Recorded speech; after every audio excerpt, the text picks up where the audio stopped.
சாய் பக்தர்கள் அனைவருக்கும் அன்பான வணக்கங்கள். சம்பூர்ண ஸ்ரீபாத ஸ்ரீ வல்லப சரிதாமிர்தம் 28வது அத்தியாயம். ஸ்ரீ வாசவி மற்றும் நாகரேஸ்வரரின் கதை. விஷ்ணு மகாவிஷ்ணு, லக்ஷ்மி மகாலட்சுமி, சரஸ்வதி மகா சரஸ்வதி, காளி மகாகாளி உருவங்களை பற்றிய விளக்கம். அன்று வெள்ளிக்கிழமை ஸ்ரீ வாசவி கன்யகா பரமேஸ்வரியின் பிறந்தநாள் விழாவிற்கான புனிதமான நேரம். ஸ்ரீபாதர் கிருஷ்ணா நதியின் மீது நடந்து அக்கரையை அடைந்தார். நாங்கள் படகு மூலம் அக்கரையை அடைந்தோம். அப்போது நேரம் காலை 7 மணி. அந்த புனிதமான நேரத்தில்தான் ஸ்ரீ வெங்கடேஸ்வரரும் ஸ்ரீ அலமேலு மங்கா தாயாரும் வழிபாடுகள் மற்றும் மற்ற சேவைகளையும் ஏற்றுக்கொள்வார்கள். ஸ்ரீபாதர் முந்தைய நாள் கட்டப்பட்ட மாட்டுக் கொட்டகைக்குள் நுழைந்து ஆழ்ந்த தியானத்தில் மூழ்கினார். நாங்களும் அதே நேரத்தில் கோசாலைக்குள் நுழைந்தோம். ஸ்ரீபாதருடைய தர்பார் தொடங்கியது. ஒரு தனிச்சிறப்பு வாய்ந்த நிகழ்வாகும். அற்புதங்களுக்கு எல்லாம் அற்புதம். ஸ்ரீ சரணருடைய உடல் திடீரென மிகவும் ஒளி வீசத் தொடங்கியது. அந்த பிரகாசம் நாலா பக்கமும் பரவியது. அவருடைய உடல் ஸ்தூல உடலாக இல்லாமல் பிரகாசத்தின் உருவமாக இருந்தது. அவர் கோசாலையை விட்டு வெளியே வந்தார். எப்போதும் அவருடைய நிழல் தரையில் விழும். ஆனால் அன்று அவருடைய நிழல் தரையில் விழவில்லை. பொதுவாக அவர் நடக்கும் போது தரையில் அவருடைய கால் தடங்கள் இருக்கும். ஆனால் அன்று இல்லை. அவர் சூரிய பகவானை உற்று நோக்கினார். அவர் உடல் முழுவதும் தெய்வீக பேரொளியால் நிரம்பி அந்த பிரகாசத்தின் உருவம் மேலும் மேலும் வளர்ந்து கொண்டே போனது. சிறிது நேரத்திற்கு பின்னர் அவருடைய பிரகாசமான உருவம் சூரியனுடன் ஐக்கியமானது. ஸ்ரீபாதர் மறைவதை எங்கள் கண்களால் நாங்கள் பார்த்தோம். சூரியனின் பிரகாசத்தில் தெய்வீக பளபளப்புடன் கூடிய ஒரு குழந்தையை பார்த்தோம். சூரியனிடமிருந்து வெளிவந்த அந்த குழந்தை வேகமாக பூமியை நோக்கி வந்தது. அந்த குழந்தை பூமியில் காலடி வைத்தவுடன் பூமி எங்கள் பார்வையை விட்டு மறைந்து போனது. அக்குழந்தையின் சிரிப்பு அற்புதமாக இருந்தது.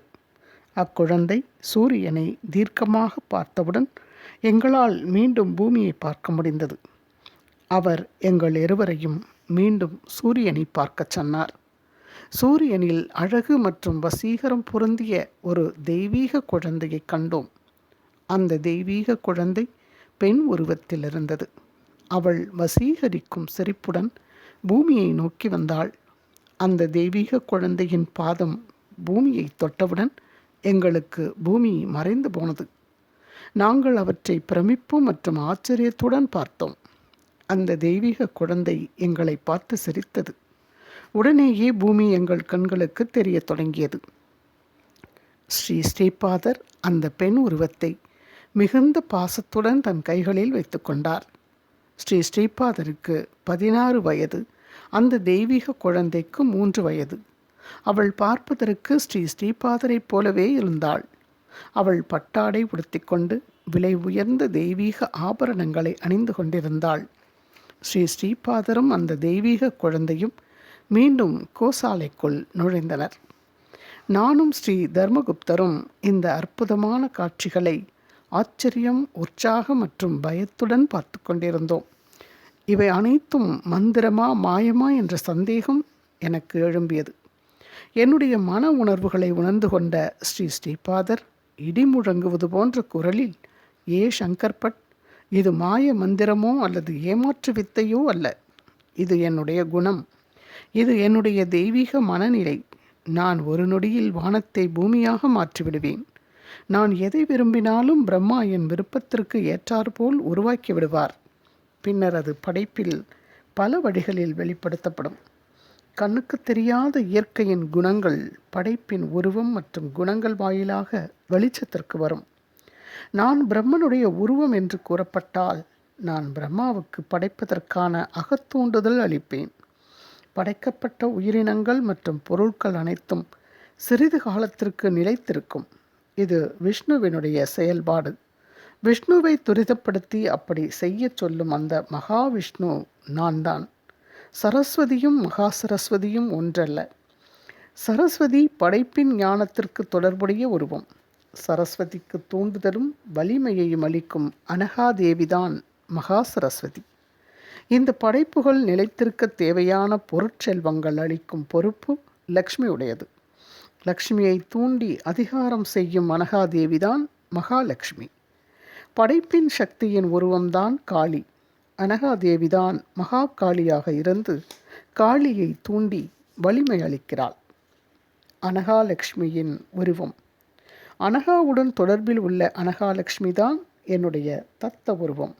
அனகாலட்சுமி மகா சரஸ்வதி, மகாலட்சுமி மற்றும் மகாகாளி இணைந்தது போல் இல்லாமல் தனித்துவமாக அன்னையின் தெய்வீக உருவமாக அவதரித்தாள். ஆகவே அனகாலட்சுமி, மகா சரஸ்வதி, மகாலட்சுமி மற்றும் மகாகாளி ஆகியோரின் ஒன்றுபட்ட நிலைக்கு ஆதாரமாக இருக்கும் தெய்வீக சக்தி மற்றும் இவர்கள் அனைவரையும் விட உயர்ந்த சக்தி என்பதை நாம் கவனிக்க வேண்டும். என்னுடைய அனகா உருவம் பிரம்மா, விஷ்ணு மற்றும் ருத்ரனின் ஒன்றுபட்ட நிலை என்பதை கவனித்துக்கொள். அந்த 3 உருவங்களும் ஆதாரம் மற்றும் அதையும் மீறிய ஒன்றான என் அனகா உருவத்தை நான் தொடர்ந்து கொண்டிருப்பேன். என்னுடைய சக்தியின் ஆண் வடிவம் உருவத்தின் இடது பக்கம் 3 சக்திகளின் உருவகம் இருக்கிறது. திரேதாயுகத்தில் சவித்ரு காடக யாகம் செய்த பலனால் என்னுடைய அர்த்தநாரீஸ்வர தத்துவத்தில் உபயோகித்த என்னுடைய போற்றத்தக்க தெய்வீக உருவத்தை ஆதாரமாக கொண்டு விஷ்ணு மாயையுடன் வீதிகாபுரத்தில் சந்நியாசியின் உருவத்தில் ஸ்ரீ ஸ்ரீபாத ஸ்ரீ வல்லபராக அவதரித்தேன். நீங்கள் இப்போது பார்க்கும் உருவம் மகாலட்சுமி மற்றும் மகாவிஷ்ணுவின் உண்மையான நிலையில் இருக்கிறது என்பதை தெரிந்து கொள்ளுங்கள். ஸ்ரீ பத்மாவதியின் சைத்தன்யத்தில் மகா சரஸ்வதி, மகாலட்சுமி மற்றும் மகாகாளி இருக்கிறார்கள் என்பதை தெரிந்து கொள். அவள் 3 சக்திகளையும் கொண்ட பராசக்தி மற்றும் அவர்களுடைய ஆதாரமாகவும் அவர்களை எல்லாம் மிஞ்சிய ஒன்றாகவும் திகழ்கிறாள். பிரம்மாவின் மிகப்பெரிய உருவத்தின் சைதன்யம், மகாவிஷ்ணுவின் விஸ்வரூபம் மற்றும் ருத்ரனின் பிரளயகால உருவம் ஆகியவை ஸ்ரீ வெங்கடேஸ்வரர் உருவத்திற்குள் நிகழ்கிறது. அவர் பரபிரம்மாவின் உருவமாகவும் மற்றும் அவர்களின் ஆதாரமாகவும் அவர்களுக்கு அப்பால் நிலைத்திருக்கிறார். எப்படி ஸ்ரீ ஸ்ரீபாதர் ஸ்ரீவல்லபர் உருவம் அர்த்தநாரீஸ்வரர் உருவத்தில் இருக்கிறதோ, ஸ்ரீ பத்மாவதி மற்றும் ஸ்ரீ வெங்கடேஸ்வரரின் உருவம் மகா வைஷ்ணவ மாயையின் வடிவத்தில் இருக்கிறது என்பதை தெரிந்து கொள் என்றார். பின்னர் நான், குரு சர்வபௌமா, உங்களுக்கு வெற்றி உண்டாகட்டும். நீங்கள் பத்மாவதி சமேத வெங்கடேஸ்வரர் என்று கூறினீர்கள். மீண்டும் நீங்கள் அனகாலட்சுமி சமேத அனகா என்றும் கூறினீர்கள். மந்தமான புத்தியுடைய என் போன்ற ஒருவனுக்கு உங்களுடைய குணங்கள் கொஞ்சம் கூட புரியாது. என் மீது கருணை கொண்டு உதவி புரியுங்கள் என்று கூறினேன். ஸ்ரீ ஸ்ரீபாதர் தான் ஸ்ரீ வெங்கடேஸ்வரர். பின்னர் ஸ்ரீ ஸ்ரீபாதர், என் குழந்தைகளே, என்னுடைய ஆற்றல்கள் எல்லையற்றது. என்னுடைய தெய்வீக குணம் பல வழிகளில் வெளிப்படுத்தி கொள்ளும் இயல்புடையது. மகாலட்சுமியும் பத்மாவதியும் ஒரே குணம் உடையவர்களாக இருப்பினும் அவள் மகாலட்சுமியின் குணத்தை ஏற்றுக்கொள்ளும் போது அவளுடைய துணைவனான என்னிடமிருந்து ஸ்ரீ மகாவிஷ்ணு வெளிப்படுவார். அவள் பத்மாவதியின் குணங்களை பெற்றுக்கொள்ளும் போது என்னிடமிருந்து ஸ்ரீ வெங்கடேஸ்வரரின் முக்கியமான குணங்கள் வெளியேறுமாறு செய்வேன். ஆதி இயல்புகள், உருவம் மற்றும் பண்புகளுடன் பிறவி எடுத்தால் அதற்குண்டான குறிப்புகள், உலக அனுசரிப்புகள் மற்றும் கட்டுப்பாடுகள் ஆகியவை தொடர்ந்து கடைபிடிக்கப்பட வேண்டும். என்னுடைய சகோதரியான இந்த உயர்ந்த சக்தி என்னுடைய கிருஷ்ண அவதாரத்தின் போது யோக மாயாவாக பிறந்து வானத்திற்குள் பறந்து சென்று விட்டாள். சிறந்த முனிவர்கள், யோகிகள் மற்றும் வைசிய துறவிகள் ஆகியோர் செய்த கடுமையான தவத்தின் பலன் அவளை வாசவி கன்யகாவாக தோன்றச் செய்தது. நான் சில முக்கியமான காரணங்களால் ஸ்ரீ வீதிகாபுரத்தில் அவதரித்தேன். வருங்காலத்தின் நிகழ்ச்சிகளை முழு திருப்தியுடன் உன் கண்களால் பார். என்னுடைய அவதாரத்தின் முக்கியமான தனிச்சிறப்பு மற்றும் பிரத்யேகமான தெய்வீக களிப்பு மற்றும் மகிழ்ச்சி நிறைந்த சிறப்பான லீலைகளையும் புரிந்து கொள்வாய். என் அருமை சங்கர் பட், இன்று பஞ்சதேவ மலையில் நடைபெறும் அனைத்து லீலைகளைப் பற்றியும் எழுது. சரிதாமிரதத்தில் அவற்றை நடந்தபடியே நீ பார்த்தபடியே நம்பிக்கையுடன் எழுது. அது வருங்கால சந்ததியினரின் அகத்தூண்டுதலுக்கு ஆதாரமாக விளங்கும். இது பல தீவிரமான சந்தேகங்களை தீர்த்து வைக்கும். இது ஆத்திரக்காரர்களுக்கு புது வலிமை, பக்தி மற்றும் உற்சாகத்தையும் அளிக்கும் என்று கூறினார். நாங்கள் இருவரும் இந்த காட்சிகளைக் கண்டு திகைத்து நின்று கொண்டிருந்த போது ஸ்ரீ ஸ்ரீபாத ஸ்ரீவல்லபரின் உருவம் தெய்வீக பேரொளியாகி அதிலிருந்து ஸ்ரீ பத்மாவதி மற்றும் ஸ்ரீ வெங்கடேஸ்வரர் அதீத ஒளியுடன் வெளிவந்தனர். நாங்கள் தெய்வீக பெண் குழந்தையை பார்த்தபோது அது மேலும் மேலும் வளர்ந்து தெய்வீக ஒளியுடன் 18 வயதுடைய ஸ்ரீ கன்யகா பரமேஸ்வரியாக உருவமெடுத்தது.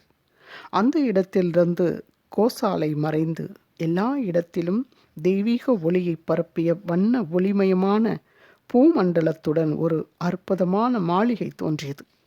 நாங்கள் பார்த்து கொண்டிருந்த போதே ஒரு அரச தம்பதி தங்களுடைய அனைத்து வேலையாட்களுடன் அங்கு தோன்றினார்கள்.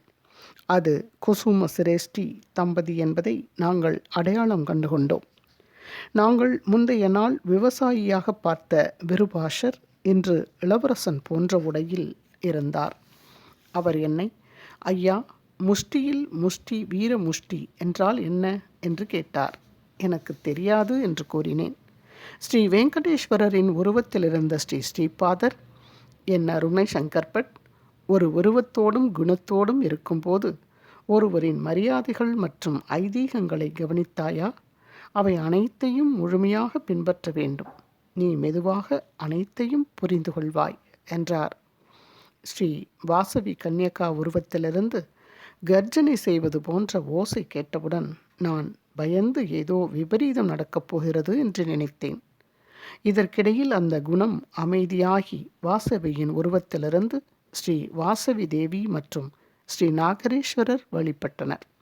பின்னர் வைசிய முனிவர்கள் பின்தொடர்ந்தனர். வைசிய தம்பதிகள் ஜோடியாகவே வெளிவந்தனர். இது ஸ்ரீ வாசவி கன்யகா பரமேஸ்வரி பிருகத்சில நகரத்தில் வாழ்ந்த அரச மாளிகை என்பதை புரிந்து கொண்டேன். இதன் தொடர்ச்சியை அடுத்த ஆடியோவில் பதிவிடுகிறேன். தொடர்ந்து கேளுங்கள் நண்பர்களே. குரு வாழ்க, குருவே துணை. ஓம் சாய்ராம். ஸ்ரீபாத ராஜம் சரணம் பிரபத்தியே.